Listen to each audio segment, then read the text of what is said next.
Alright, so to begin this video on solving systems of linear equations by algebraic methods, the addition method or elimination method is what most teachers call it, and the substitution method, one of the things I wanted to reiterate to you is the ability to also solve them by graphing.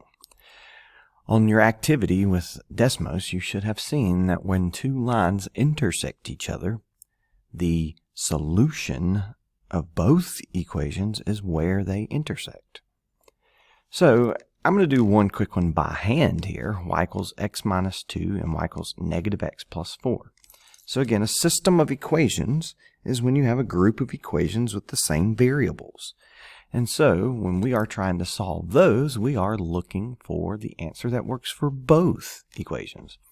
So when I say solve this system of equations, I'm not just looking for one answer. I'm not looking just for one equation.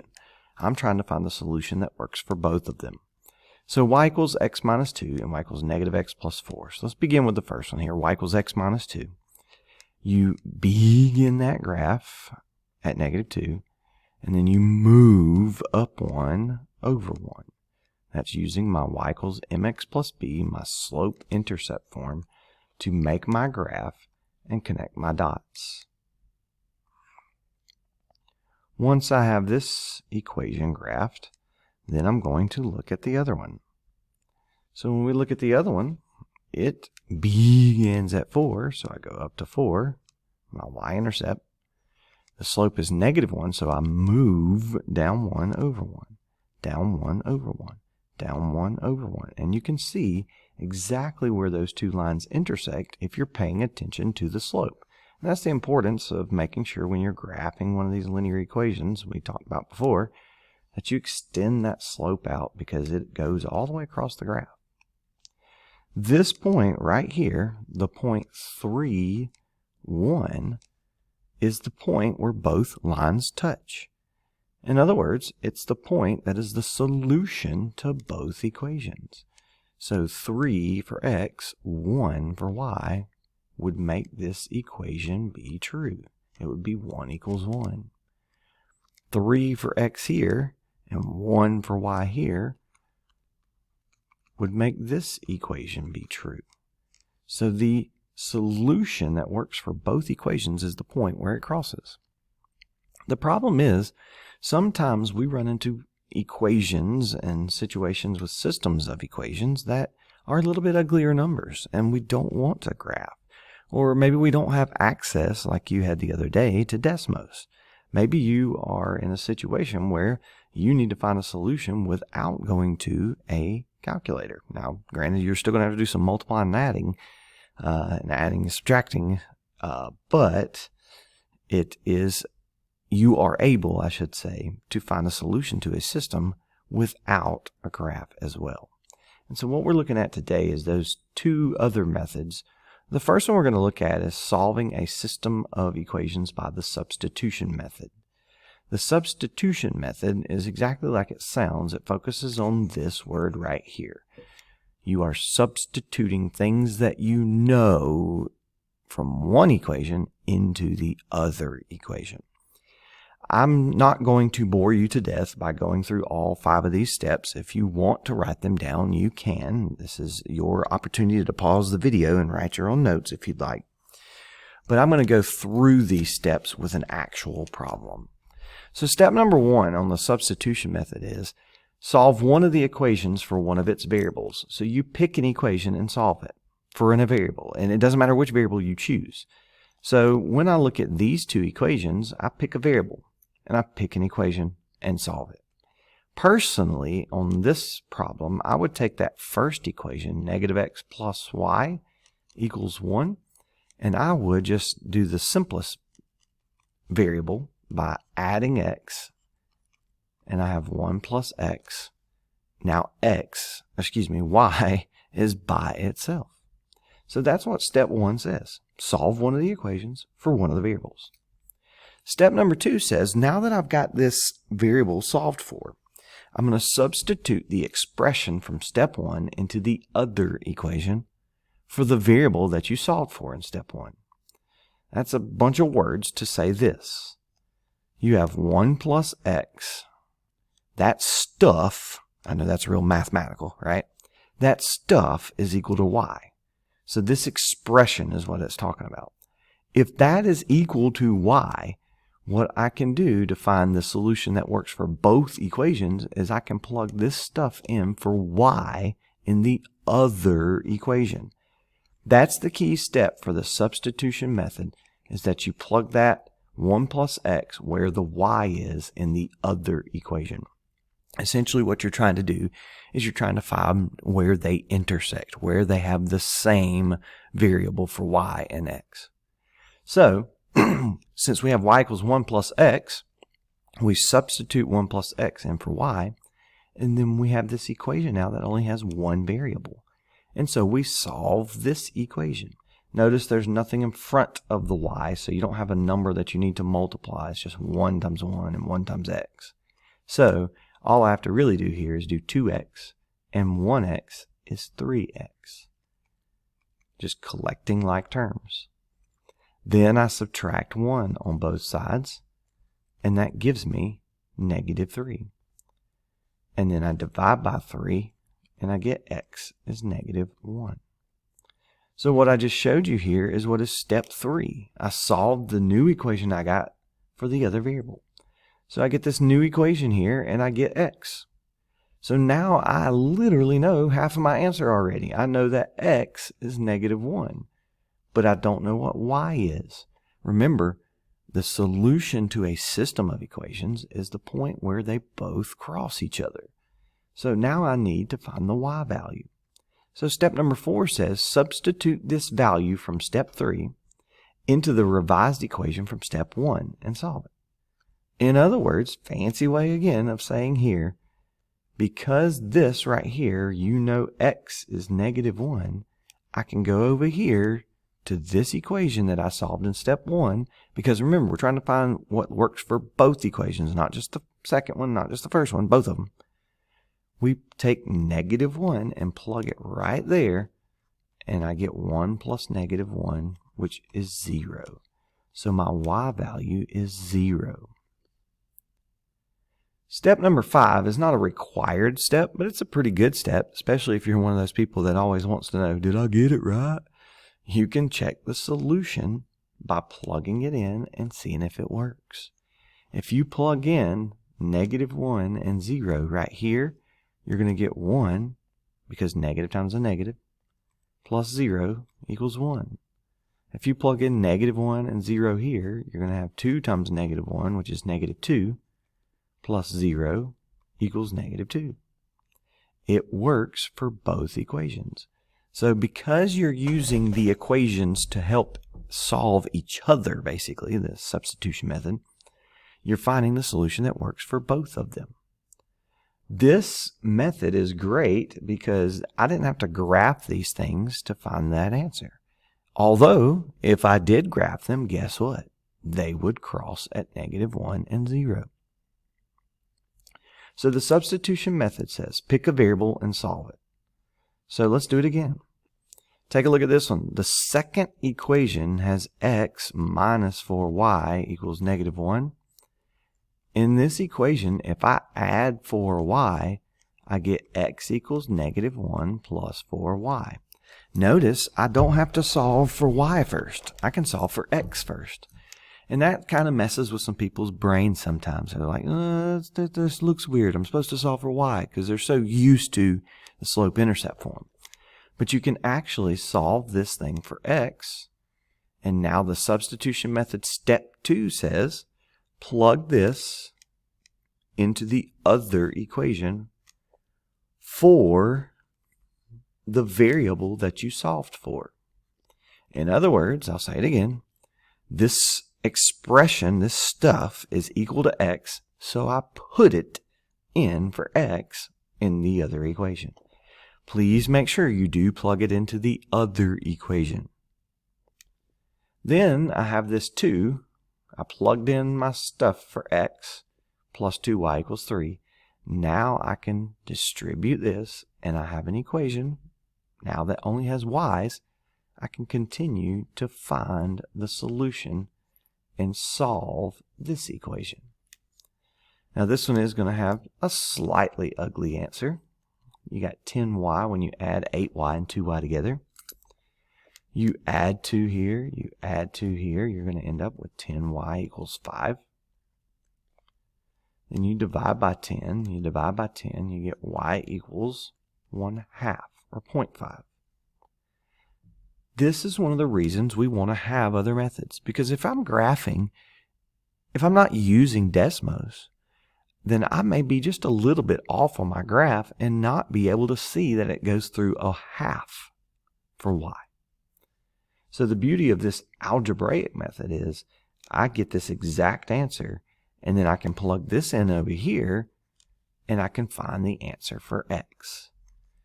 So 4 times 1/2. 4 times 1/2 is 2, so -1 plus 2 is 1. So 1 is for x and 1/2 for y. This would be the solutions for x and y that work for both equations.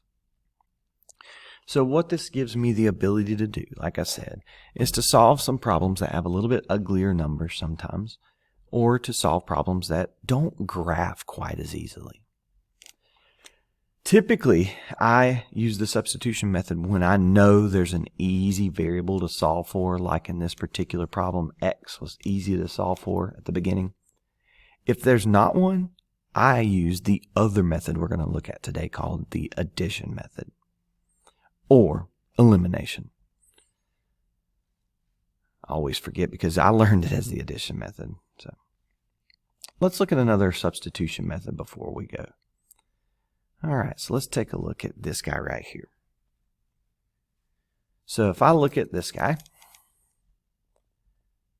and I pick a variable, I would say in the first equation, by the way, you could pause it first if you want to try it on your own first.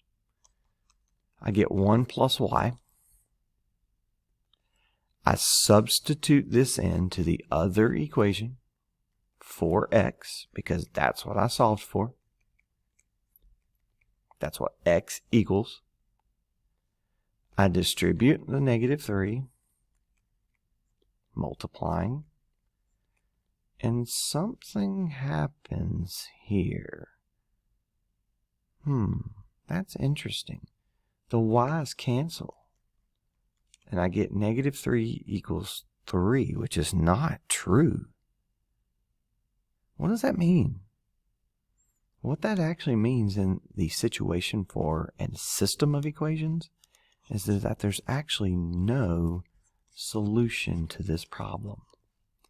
Now, what it means physically is if you graph these two lines, they actually don't touch each other. In case you don't remember, that's called parallel lines. So that means these two lines don't actually touch each other on the graph. That means there's not a point that works for both of them. Here's where you need to be careful, though. By themselves, each line individually has infinite solutions because every point on the line works. But together, as a system of equations, we're trying to find the answer that works for both equations. There's not an answer because they're parallel lines. So sometimes you'll run into that. Sometimes you'll run into some that give you the variable canceling out, and it's 3 equals 3.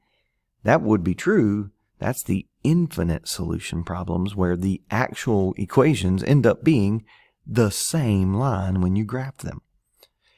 So, with a system of equations, you can have one solution, one point where they cross each other. You can have no solution because they're parallel lines, or you can have infinite solutions because they're the same line, even though the two equations kind of start different looking. So, that is solving a system of equations by substitution method. Let's look at a little example here using some actual real world type stuff.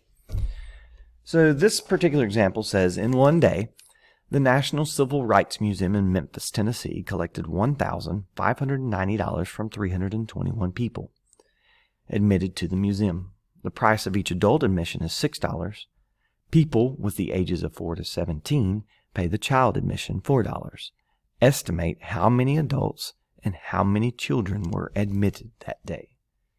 So notice this is very similar to the problem that we talked about with some of the fundraising problems that we talked about. You have two different admissions, adult and child admissions. So $6 times however many adults come in plus $4 times however many children come in is $1,590 total collected at the museum. So this by itself, I could find a bunch of answers for X and Y if I graphed it. But I also know another piece of information here. I know that the total number of people that came in was 321. So that means X plus Y, just the number of people, is 321. This is where a system of equations shows up in a real-world type situation. Now, there's only one solution that would work. It would have to work for both equations, because I know I made 1,590, and I know 321 people came in. How many of each one? Now, with the age of the computer technology that goes on at businesses, a lot of times, businesses aren't forced to do this much calculation as much as they used to. But there are still situations where you are looking for two different requirements. I'll give you a quick example at the end of this video of where I use this actually at a gym that I owned. So, the substitution method says pick a variable. My personal opinion is to take this equation, x plus y equals 321, and subtract the x from both sides to get y equals 321 minus x. And then substitute this value in for y in the other equation. Please make sure, again, I said this earlier, make sure you actually substitute it into the other equation. So then you distribute the 4. 4 times 321. When you do 4 times 321, oh goodness, that's going to be, what's that, 1284. Let's just make sure Mr. Harrison's math is not bad here. I would hate to give you a wrong answer. So 4 times 321, 1284. Good. Mr. Harrison did good math finally. So, oh, I didn't do good math there. 4 times negative x is negative 4x. So notice what happens here. I've got 6x minus 4x. That is 2x. I've got this 1284. So I subtract 1284 to move it to the other side. That leaves me with 2x equals 306. Again, let's double check Mr. Harrison's math. So 1,590 minus 1284 is 306. So I divide by 2, and that means x is equal to 306 divided by 2, which is 153. That means, remember, $6 was my adult amount, so that means 153 adults showed up. So make sure when you answer these problems that you do actually answer them appropriately. Don't just tell me 153. Make sure you tell me 153 adults. And then all I have to do now, like we said earlier, is the substitution method says, okay, now that you got that answer, plug that in here, and they do 321 minus 153. So you take out your handy-dandy calculator again if you need to, minus 153 from 321, you get 168.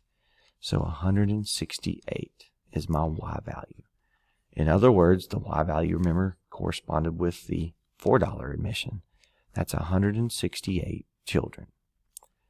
Now, why would a business want to know this?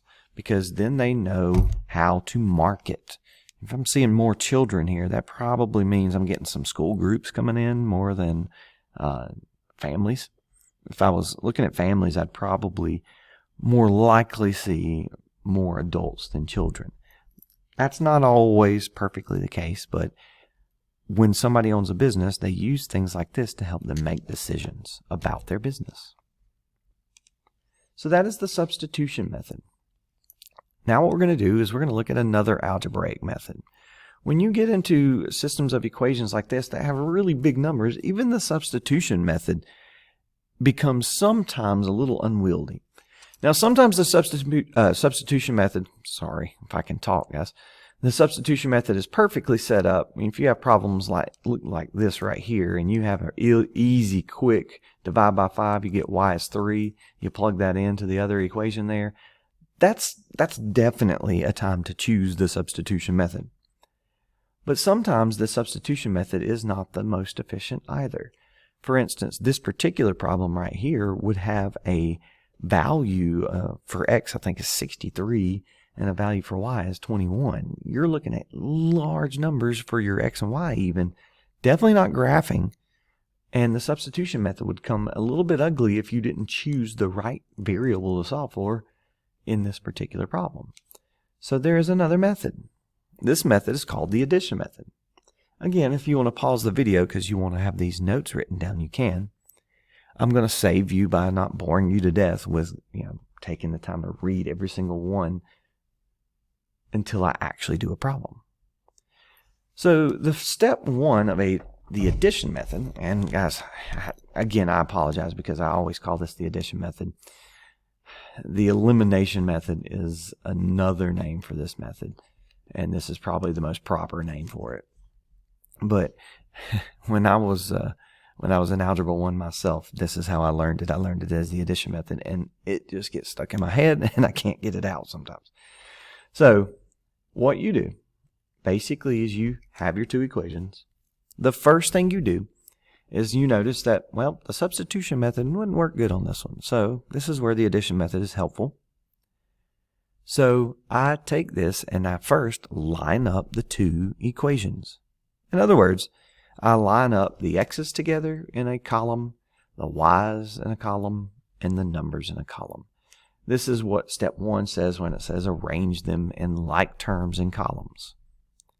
Step number 2 says I'm going to pick one of the equations, or sometimes I have to use both of the equations, to multiply and make one of the terms coefficients be opposites. Essentially what that means is I'm trying to make one of the variables be opposites with the other equation. Now in this particular one, I set this one up nicely. Notice that the 3y and the negative 3y are already opposites. And when I mean opposites, they're completely opposite of each other. Positive 3y, negative 3y. When you have two opposites, the addition method or elimination method is perfect. Because step number 3 says, take these two equations and now you add them together. This is why I've always called it the addition method. But you do have to have one of the variables be opposite of each other, because what you're going to do is you're going to notice that it eliminates. Thus the reason it's really called the elimination method. It eliminates one of the variables. If you do add these together, what is 4x plus 2x? That is 6x. 3y and negative 3y cancels out. 16 and 8 is 24. You are now left with this equation here that is 6x equals 24. And you can solve this guy really simply by dividing by 6. So if you divide by 6, you get x is 4. And so what we did essentially is we do what's called a process of linear combinations. We combined the two equations and found out that if we have opposites for one of the variables cancels out or eliminates, and we're left with one answer. Now that we have x, we need to find y. So this is where, in step number 4, this basically goes back to the substitution method. Now that you have an answer for one of the variables, you take this number and you plug it in to find the other answer. Personally, even though they're a little bit bigger numbers, I would plug it into the first one because that gives me 4 times, idiot. Sorry, I call myself that sometimes when I mess up. I think that's maybe the first time I've done that in the videos here. So 4 times 4 is 16. It gives me an equation that only has y. I subtract 16. That is 0. Be careful, that doesn't mean no solution because the y is still there. There is an answer. It's 0 divided by 3, which is 0. So that just means this graph actually crosses at 4, 0. Or in other words, that is the solution that works for both equations. That's the only solution that works for both equations. Let's do it again. Notice on this one, the variables are lined up, y's and x's, and the numbers are lined up. But this time, I don't have opposites. I've got 5 and 2x. I've got negative 4y and positive 8y. Now these are close, but they're not opposite. And so step number 2 is going to actually be used in this particular problem because you're going to have to multiply this whole equation by 2 to get it to be 10x, negative 8y, and 6 because now I have opposites for the y's. So this is your goal, and this is why technically it's called the elimination method, because you are trying to make one of the variables be opposite. When I say that, guys, that means you're going to have to think sometimes. It's not going to be obvious all the time. You're going to have to think, how do I force one of the variables to be opposites with the other one? So when I do that, now I have a new equation 1. So equation 1 is not the same anymore. Equation 1 is now 10x minus 8y equals 6. But because I multiplied the whole equation by 2, I didn't change the answer. I just changed the way the equation looked. So now what I can do is I can take these and add them together. If I do that, 2x plus 10x is 12x. 8y and negative 8y cancels out. And negative 2 and 6 is 4. Now this one gives me a prime example of where this is useful. Because if I'm doing the substitution method, this one's going to be pretty ugly.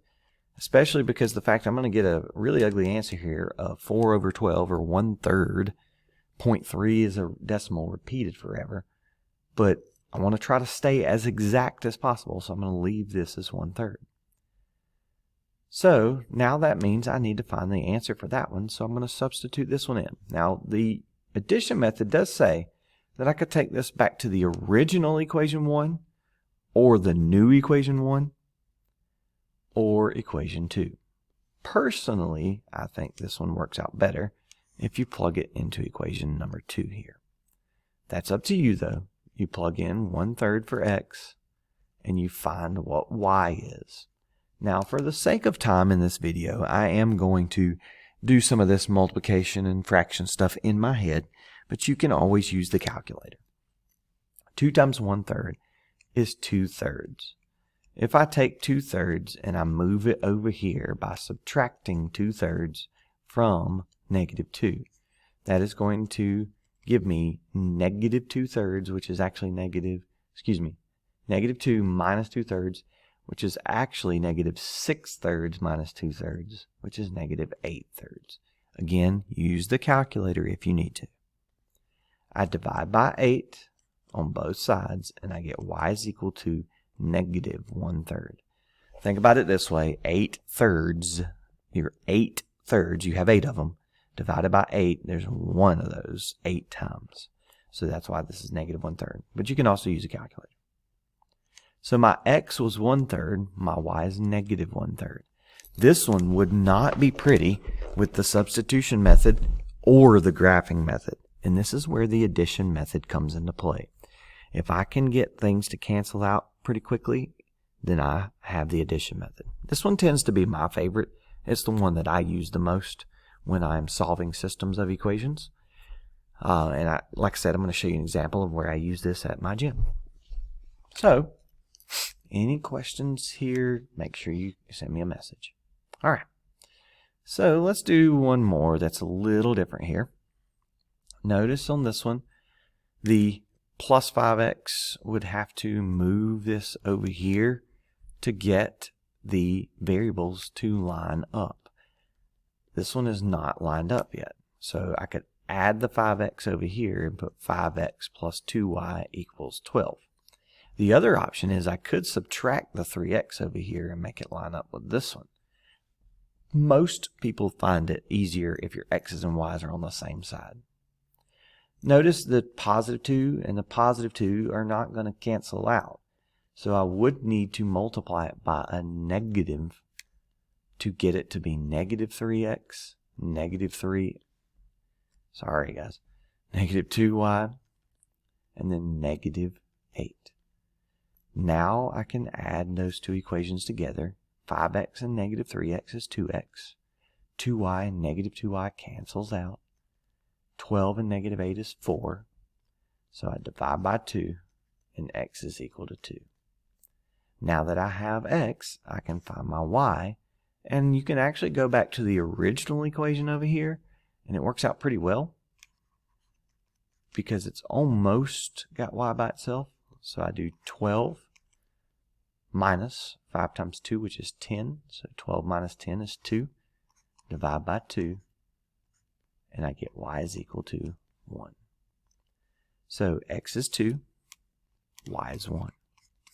Again, I'll reiterate, that means that point, those numbers for x and for y work for both equations. If you were to graph these two equations, that's where they would cross. If you were to do the substitution method, you would get the same answer. So when you are solving these, you don't get different answers. You can have on some of these problems. Let me find one that I like here.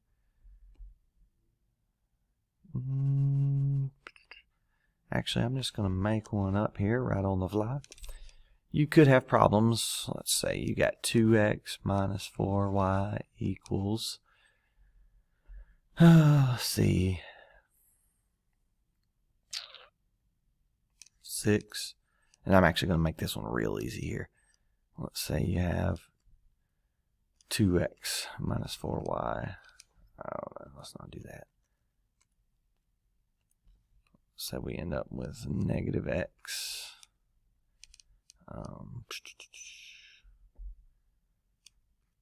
plus 2y equals negative 3.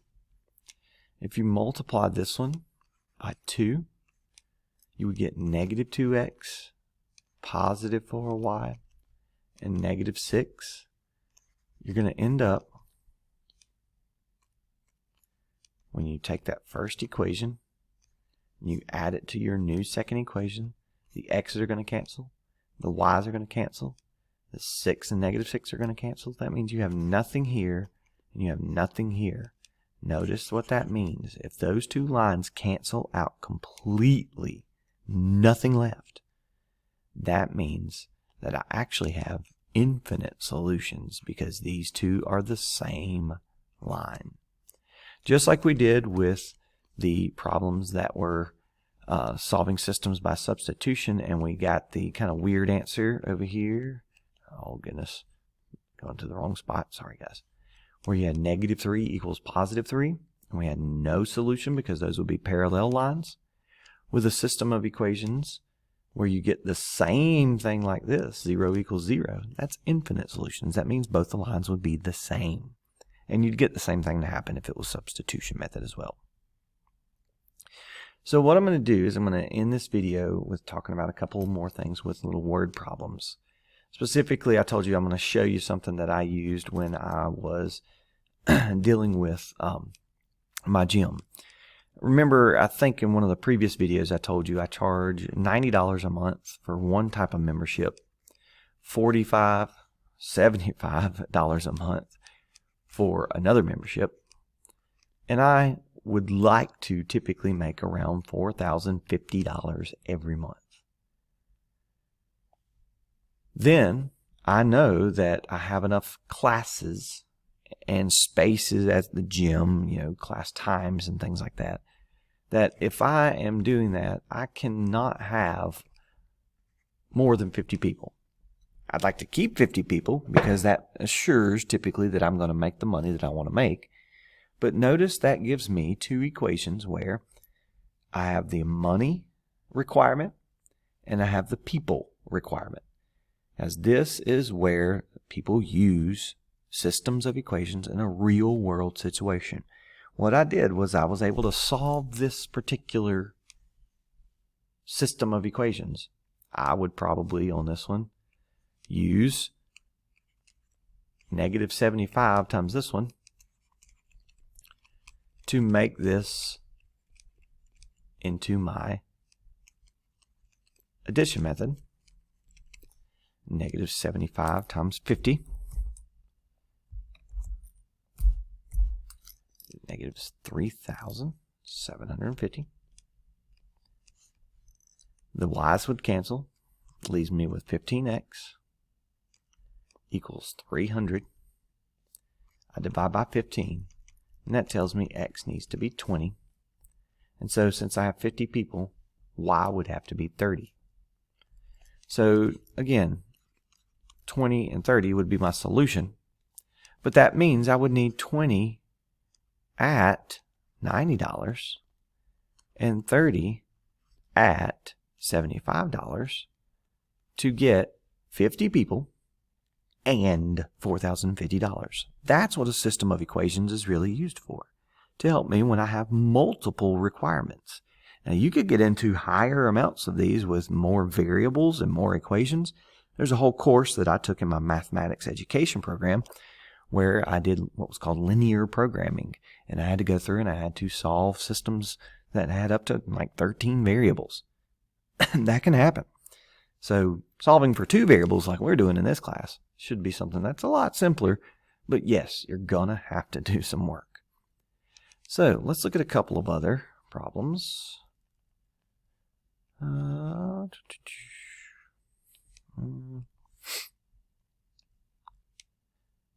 This is a common problem for standardized testing, for them to test and see if you understand the idea of systems of equations. Notice it says the sum of two numbers is 24. The sum of two numbers is 24. 2 times one number minus the other number. So 2 times one number minus the other number is 18. Notice that gives me 2 equations, and now it's also perfectly set up, because of these being opposite, for the addition method. Sometimes you'll see some that are a little bit more set up for the substitution method. The difference of two numbers is 18. X minus y is 18. The larger number is 3 times the smaller number. Notice on this one, because I'm looking at x minus y is 18, x minus y is a positive answer. That means x is bigger. Big minus small equals positive. Small minus big would be a negative number. So the larger number is 3 times the smaller number. Notice this one is perfectly set up for the substitution method. And you would be able to plug that in and find a quick answer for y, which in this case would end up being 9. Then plug that in here, and you would be able to find a quick answer for x. 3 times 9 is 27. Now, I know there are some of you that are pretty smart, and you can kind of figure these out just by doing some mental math. But sometimes when the numbers get larger, get uglier, this is not as simple to do. And so understanding a system of equations helps me be able to find the solution that works for both equations. You could do the same thing with something like this guy right here. A gold crown suspected of containing some silver was found to have a weight of 714 grams and a volume of 46 cubic centimeters. The density, which really means the weight of the gold per cubic centimeter, is 19 grams per cubic centimeter. The density of silver is about 10.5 grams per cubic centimeter. What percent of the crown is silver? Now that question here says what percent of the crown is silver, the first thing you need to find is what amount of the crown is silver before you can find the percent that is silver. And so what you have is the amount of space that something takes up is the volume. That means the amount of gold in the crown plus the amount of silver in the crown is 46. The weight of the crown is 714 grams. Every cubic centimeter of gold is 19 grams. Every cubic centimeter of silver is 10.5 grams. That means the total thing would be 714. Notice that this kind of setup is used by us several times because you have the total amount of cubic centimeters and then you have the value of each cubic centimeter in weight and the total amount of weight. But we also did this with money when we had the value of Mr. Harrison's members at the gym. So now what you could do is you could solve this guy using the substitution method or the addition method. What it would give me, though, is it would give me an amount of silver and an amount of gold. I would have to find the percent by finding how much out of 46. Let me show you what I mean by that. So if I want to find the percent of the crown that's silver, remember the Y is silver. So I want to take and I want to cancel out, using the addition method, I want to cancel out the X's because that'll leave me the Y. So I multiply by negative 19, and then negative 19 times 46, you're going to end up here with, oh goodness, sorry guys, let me delete that. Negative 19 times 46 is negative 874. You add those two together, and you're going to end up with these canceling out. Negative 19 and 10.5 is going to be negative 8.5y. 714 and negative 874 is negative 160. If you divide by negative 8.5 on both of those, that's going to tell me how much or how many cubic centimeters of gold or silver, is actually in the crown. So negative 160 divided by negative 8.5, and you get 18.823529. I'm going to round this one, even though if I do that, if I round it, it is running the risk. I don't know why I'm writing an 8 there, a negative there. 18.82. You do run the risk anytime you round of getting off just a little bit. But now we have the amount of silver is 18.1882 cubic centimeters. Can't talk, guys. I'm sorry. Divide that by 46. If you divide that by 46, that is going to give me, I don't know if that's going to let me. It's probably not going to let me do that. All right. 18.82 divided by 46 gives me a decimal of 0.40 or 0.41 if you round it. That is 41% approximately of the crown is silver. Now, back in the day, Archimedes came up with this problem and he made the scenario saying that a king suspected his crown maker of putting too much silver in the crown or putting any silver in the crown. He was trying to figure out if the crown was not this pure gold that he was expecting because he was a king. So this obviously proves and shows us that the crown does contain some silver, 41% to be exact. So the 59% of the crown would be gold. All right, so that's the addition method. The substitution method and the addition method are very handy for us when we get into these big numbers, ugly numbers like this. Remember, the substitution method is nice, though, if you can solve one of the equations for a variable quickly. But the addition method is typically the one that I use a lot. I think it's, for me, it's my favorite method of solving systems of equations.